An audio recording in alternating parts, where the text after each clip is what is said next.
দয়া আছে, আবার আমি আল্লাহর ক্রোধ বা রাগ আছে, কিন্তু আমি আল্লাহর রাগের চেয়ে দয়া বেশি। আওয়াজ করে বলেন, আল্লাহর রাগ বেশি না দয়া বেশি? আল্লাহর যদি রাগ থাকতো আমরা বাঁচতে পারতাম? যে পরিমাণে আকাম কুকাম আমরা করি, অপকর্ম করি, অন্যায় করি, জুলুম করে জুলুমের আড্ডাখানা বানিয়ে রেখেছি গোটা দুনিয়াকে, আল্লাহ যদি মুহূর্তে মুহূর্তে রেগে যেতেন আমরা বাঁচতে পারতাম? মহাবিশ্ব সৃষ্টির পরেই তিনি আরশের উপরে লিখেছেন সাবাকাত রাহমাতি গাদাবি, মানে আমি আমার দয়ার কাছে আমি আল্লাহর ক্রোধ, রাগ, ক্ষোভ এটা পরাজিত হয়েছে। সুবহানাল্লাহ বলেন। আবার বিষ্ণু বললেন জাআলাল্লাহুর রাহমাতা মিয়াতা জুজ, আল্লাহ দয়ার ভালোবাসাকে 100 টুকরা করলেন। 99 টুকরা দয়া মায়া ভালোবাসা আল্লাহ নিজের কাছে রেখে দিলেন, আর 1 টুকরা দয়া মায়া ভালোবাসা আল্লাহ গোটা বিশ্বের সবার মাঝে ঢেলে দিলেন। দয়া মায়া ভালোবাসা 100 টুকরা করে আল্লাহ নিজের কাছে রাখছেন কয় টুকরা? সবাই বলেন 99 টুকরা। আর গোটা বিশ্বের সবার মাঝে ভাগ করে দিয়েছেন কয় টুকরা? এবার এই 1 টুকরার নমুনা দেখেন তো পৃথিবীতে। স্বামী স্ত্রীর জন্য কত ভালোবাসা, বন্ধু বন্ধুর জন্য কত ভালোবাসা, গার্লফ্রেন্ড বয়ফ্রেন্ডের জন্য গলায় ফাঁস লাগায়, আছে না নাই? এই এখন গলার আওয়াজ বাড়ছে ইয়াংদের। হুজুর এখন গার্লফ্রেন্ড বয়ফ্রেন্ডের ভিতরে ঢুকছে, এখন আমরা আছি হুজুর। জেগে উঠছে বারুয়াখালী। দেখেন এই তো কয়েকদিন আগেই তো, কত বছরের 12 না কত বছরের এক মেয়ে, কত বছর? 11। ওই দেখেন সব মুখস্থ দুষ্টগুলার, আর কিছু মুখস্থ না থাকলে এগুলো মুখস্থ। 11 বছরের, তারে কি বলবো, তরুণীও তো না, কিশোরী। এই কিশোরী ভালোবাসার টানে বাপ মা থুইয়া চলে গেছে কোথায়? দেখেন ভালোবাসারে আল্লাহ 100 টুকরা করেছেন, 99 টুকরা ভালোবাসা আল্লাহ নিজের জন্য রেখেছেন, 1 টুকরা আমাদের সবাইকে ভাগ করে দিয়েছেন।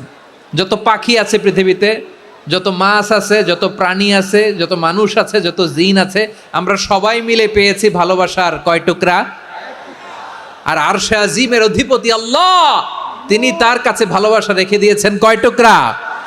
তাহলে এবার আওয়াজ করে বলেন, আল্লাহর রাগ বেশি নাকি দয়া বেশি?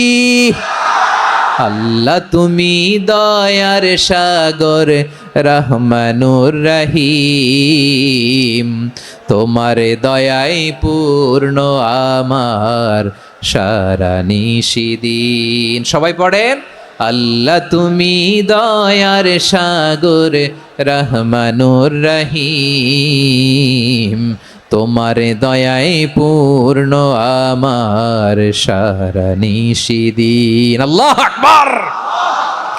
আল্লাহ বলেন রাহমাতি ওয়াসিয়াত কুল্লা শাই, গোটা বিশ্বের সব জায়গায় আমি আল্লাহর রহমত বিস্তৃত, এমন কোন জায়গা নাই যেখানে আমি আল্লাহর রহমত নাই। ঠিক কিনা বলেন?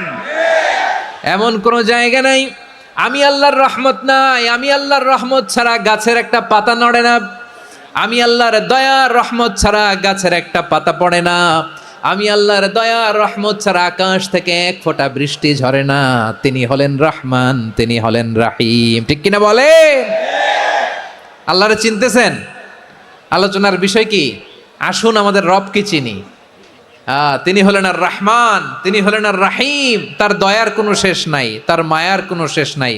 বনি ইসরাইলের এক লোক 500 বছর আল্লাহর ইবাদত করেছে। কয় বছর? কোথায় জানেন? সাগরের মাঝখানে এক পাহাড়, ওই পাহাড়ের উপরে বসে 500 বছর টানা আল্লাহর ইবাদত। দিনে আর রাতে একবার করে নিচে নামতেন। সেখানে আল্লাহ তাআলা পাথরের ভেতর থেকে তার জন্য মিঠা পানির ব্যবস্থা করে দিয়েছেন, আর একটা ডালিম গাছের ব্যবস্থা করে দিয়েছেন। সকালে নামলে একটা টসটসে ডালিম, রাতে নামলে টসটসে ডালিম। এগুলো খেয়ে খেয়ে 500 বছর সে আল্লাহর ইবাদত করেছে। আর সে আল্লাহর কাছে বলেছে, আল্লাহ আমি যখন মারা যাব সেজদারত অবস্থায় যেন মারা যাই।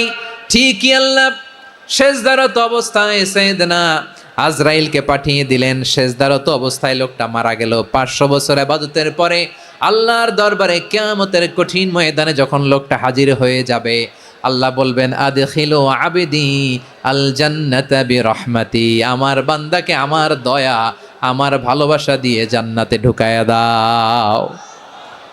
500 বছর ইবাদত করছে তো আমার দয়ায় আমার বান্দারে জান্নাত দাও। এই বান্দা বলে বালবি আমালি, আল্লাহ তোমার দয়া লাগবে কেন? আমি আমার আমল দিয়ে জান্নাতে যেতে চাই। কি দিয়ে? কথা বুঝে নাই বোধহয়। আল্লাহর এই বান্দা কি দিয়ে জান্নাতে ঢুকতে চায়? আমল দিয়ে। আল্লাহ বলছে আমার দয়ায় আমার বান্দারা জান্নাতে নিয়ে যাও ফেরেশতারা। এ বলে আল্লাহ তোমার দয়া লাগবে কেন? সেজদা তো কম দেই নাই, জিকির করতে করতে 500 বছর শেষ করে দিলাম, আবার তোমার দয়া লাগবে? আমি তো আমার আমলেই জান্নাতে যেতে পারি। আল্লাহ বলবেন তাই, ঠিক আছে, আমি চাইলাম দয়া দিয়ে জান্নাত দিব, তুমি চাইলে আমল দিয়ে ঢুকবা, ঠিক আছে, তোমার আমল আর আমার যে দয়া দুইটার একটু মাপ দেই। তোমার 500 বছরের ইবাদত এক পাল্লায় রাখো। আর আল্লাহ বললেন আমি যে দয়া করে এই দুনিয়ার নাজ নেয়ামত বিউটি সৌন্দর্য দেখার জন্য তোমার দুটা চোখ দিয়েছিলাম, দুটা নয় একটা চোখ আরেক পাল্লায় রাখো। রাখা হবে, দেখা যাবে ওই 500 বছরের ইবাদত হালকা হয়েছে আর মুহূর্তের মধ্যে আল্লাহর দেয়া একটা চোখের নেয়ামত ভারী হয়ে গিয়েছে। আল্লাহ বলবেন তোমার কথা মতো মাপ দেয়া হলো, এবার ফলাফল দেখো, হিসাব বলে তুমি এখন জাহান্নামে যাবা, go to the hell fire, যাও এবার জাহান্নামে যাও। মাপ জোখে যখন আসছো আমার সাথে হিসাব ক্যালকুলেশন, যাও তুমি এবার জাহান্নামে যাবা। এবার লোকটা কাচুমাচু করে বলে আল্লাহ আমি বুঝি নাই, আল্লাহ আমি বুঝতে পারি নাই, খেয়াল করি নাই, তুমি আমারে ক্ষমা করো, তুমি আমারে মাফ করো। ও আল্লাহ এবার আমি টের পেয়েছি, এবার আমি বুঝতে পেরেছি তোমার দয়া ছাড়া দুনিয়ায় কেউ জান্নাতে যেতে পারবে না, কেউ পারবে না। আল্লাহ বললেন ওরে গোলাম তুই তো কিছুই ছিলি না, অস্তিত্বহীনতা থেকে তোরে অস্তিত্বে আনলো কে?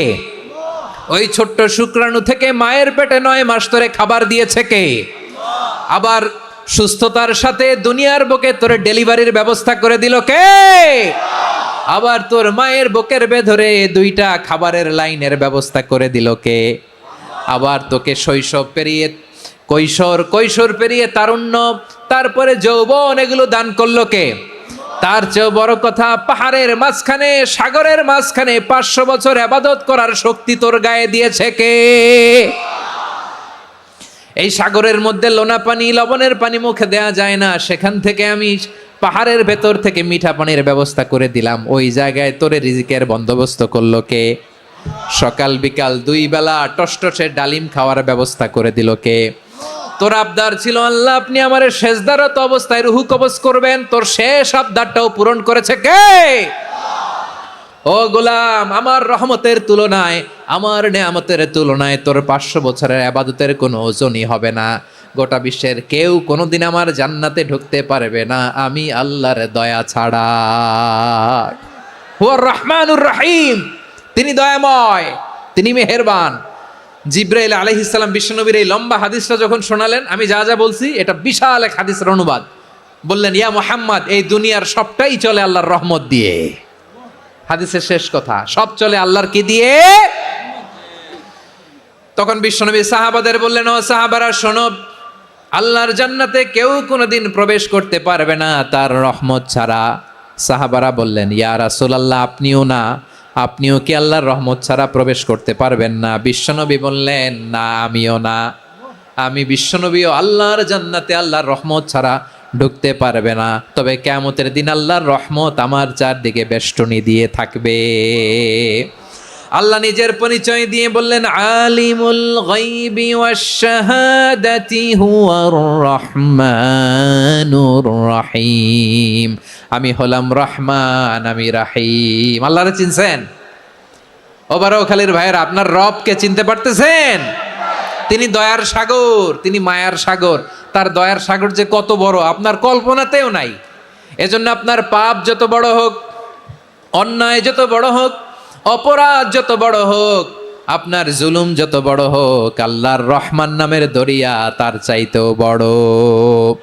আল্লাহ বললেন খুলিয়া ইবাদিয়াল্লাযীনা আসরাফু আলা আনফুসিহিম লা তাকনাতু মির রাহমাতিল্লাহ ইন্নাল্লাহা ইয়াগফিরুয যুনুবা জামিআ ইন্নাহু হুয়াল গফুরুর রহিম।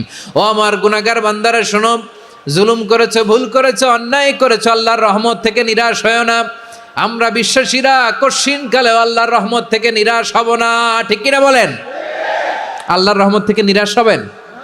ভুল করে ফেলছেন, আরে ভুল তো সবাই করে, পাপ হয়েছে, আরে পাপ তো সবার আছে, আমরা সবাই পাপী, সবাই পাপী, যত পাপ হোক, ভুল হোক, অন্যায় হোক, অনুতপ্ত হয়ে তওবা করে অজু করে জায়নামাজটা বিছিয়ে সেজদা দিয়ে চোখের পানি ছাড়েন।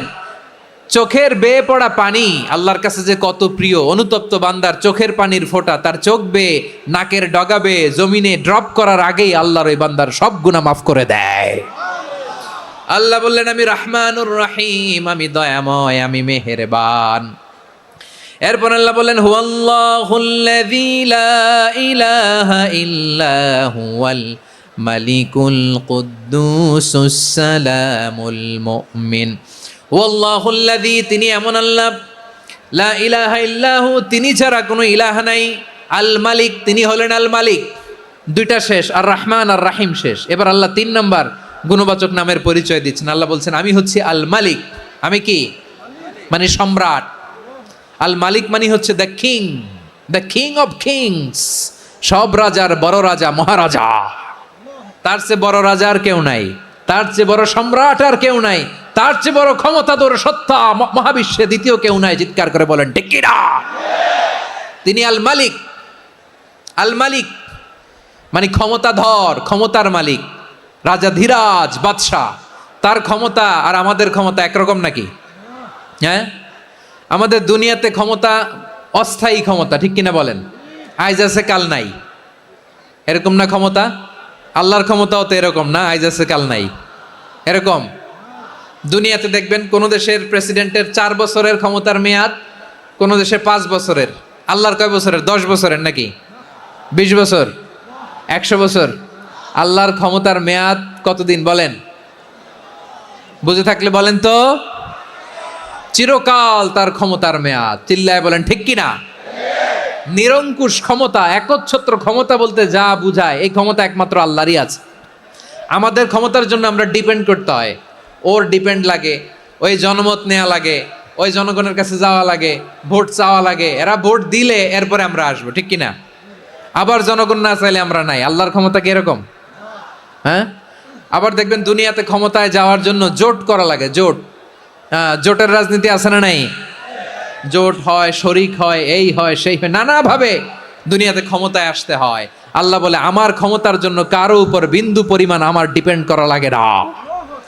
সৃষ্টির শুরু থেকে আমি ক্ষমতার চেয়ারে বসা, মহাবিশ্বের শেষ পর্যন্ত, সীমাহীন ভবিষ্যৎ পর্যন্ত আমি ক্ষমতার চেয়ারে থাকবো।